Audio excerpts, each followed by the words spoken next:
Good morning, everyone. It is Wednesday, November 11th.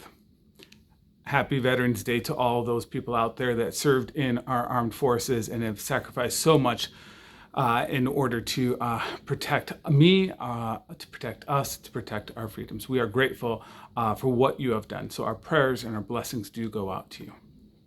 In our devotion for today, I want to do a reading from Habakkuk. We are continuing with our Celebrate Joy, the theme of our stewardship series. And this morning, I want to read a glimpse of the story of Habakkuk. And it's going to illustrate some really important things about joy for us. Now, Habakkuk is not a normal prophet because normally prophets take messages from God to the people. But Habakkuk is the exact opposite. He actually takes a message from the people to God. The scene is the nation of Israel struggling. There's a lot of evil going on. There's a lot of suffering going on. And there's a small remnant of people who have remained faithful to God. Many of the people have abandoned God. They're bowing down and worshiping false idols and false gods. But there's a very small remnant of people that are still faithful and still worshiping God. And so these people implore Habakkuk to go to God and to give a message. And basically the message is, what gives? Why are we suffering? We're faithful to you. Yeah, everybody else isn't, but us. We're faithful. What's going on? How long do we have to wait if we're being faithful? Why do we have to suffer with everybody else? And so Habakkuk actually goes to God, and God gives him an answer. And Habakkuk answers him back, and then God answers him back. And then we read the portion at the end. Now, it's important to note that as we are thinking about this theme about joy and circumstances and suffering, that today we have a hard time with suffering because we have in America an individualistic worldview. That means we see our identity, who we are as individuals. But much of the world, and including the world the Bible was written in, they have a worldview that's very different. They have a community-oriented worldview where your identity is not as an individual, but as part of the community as the whole. So therefore, for us, because someone else makes a bad choice, I have to suffer? That seems unfair. That doesn't seem right. But when your identity is part of a community as a whole, when one part suffers or does something wrong and the whole always suffers, that seems normal, that seems natural. That worldview is so different in the Bible than it is for us today that sometimes we don't make that intellectual adjustment, that perspective adjustment that we have to make when we think about the subject. So it's important to know. But at the very end of their dialogue between Habakkuk and God, Habakkuk goes before God and he has this to say. Even though the fig trees have no blossoms and there are no grapes on the vines, even though the olive crop fails and the fields lie empty and barren, even though the flocks die in the fields and the cattle barns are empty, yet I will rejoice in the Lord. I will be joyful in the God of my salvation. The sovereign Lord is my strength. He makes me as sure-footed as a deer, able to tread upon the heights. So, there are two things that are important for us to remember about when we talk about discovering joy, because the overall theme is that we have to be stewards of this incredible joy that God gives us. But sometimes it's hard to give joy away when you don't feel very joyful. So how do you discover what this joy is?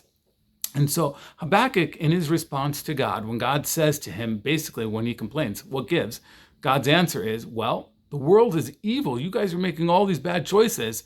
You guys are creating this yourselves. You guys are to blame.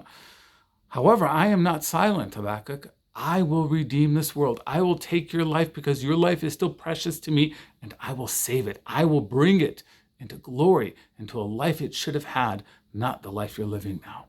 I am not silent. That is God's answer to Habakkuk. And Habakkuk's response is this. Even though the world's falling apart, even though things aren't going my way, even though there's no food to be had, I still will rejoice. I will still take this joy. I will be joyful in the God of my salvation. That is what Habakkuk says. He doesn't receive an immediate relief to the circumstances he's having, but he is choosing to be joyful. He's choosing to be joyful, one, because God is the source of his energy and he still has God. God is the source of his strength. God is the source of how he will endure, how he will overcome, how he will prevail. And God is making him sure-footed so that this world will not overwhelm him. It will not knock him down. If it does, God's going to be there to help him get right back up and adjust. That's what God is doing. God is making him sure-footed, able to stand in a world that is broken. Now, because God has redeemed us, that does not mean that God has changed the world so that there's nothing that's going to go bad, that the circumstance of this world is not going to affect us.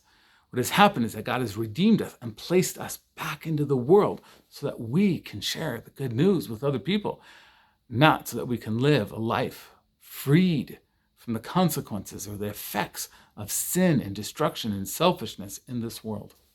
It's an important adjustment we have to make. And Habakkuk's response is he chooses to be joyful. So, for today, I want you to spend some time. Take a moment, pause the video if you need to, but take a moment and think through, how are you going to choose to be joyful? What are you going to do? And this is how Habakkuk did it. This is how we can do it too. You say, I am going to choose to be joyful because I'm going to focus on the great things that God has done, not the broken circumstances of this world. I'm going to choose because God has given me this, a promise, a helping hand, a strength, a blessing, not because my body is failing me. I'm going to choose to rejoice and be joyful because I'm turning my perspective out upon what God has done and not what the world has taken away from me. It's an attitude shift. It's a worldview shift as we stop thinking of everything being around us as us being individuals living in this world, and as we shift to understanding that God has redeemed me. He has placed me in this world to be bearer of good news, to share joy with the world. But I choose to rejoice because I have these promises of salvation. I have these blessings. I have this strength, even though there are things that are going wrong in my life. Celebrating joy, discovering joy and then celebrating joy is going to be a choice.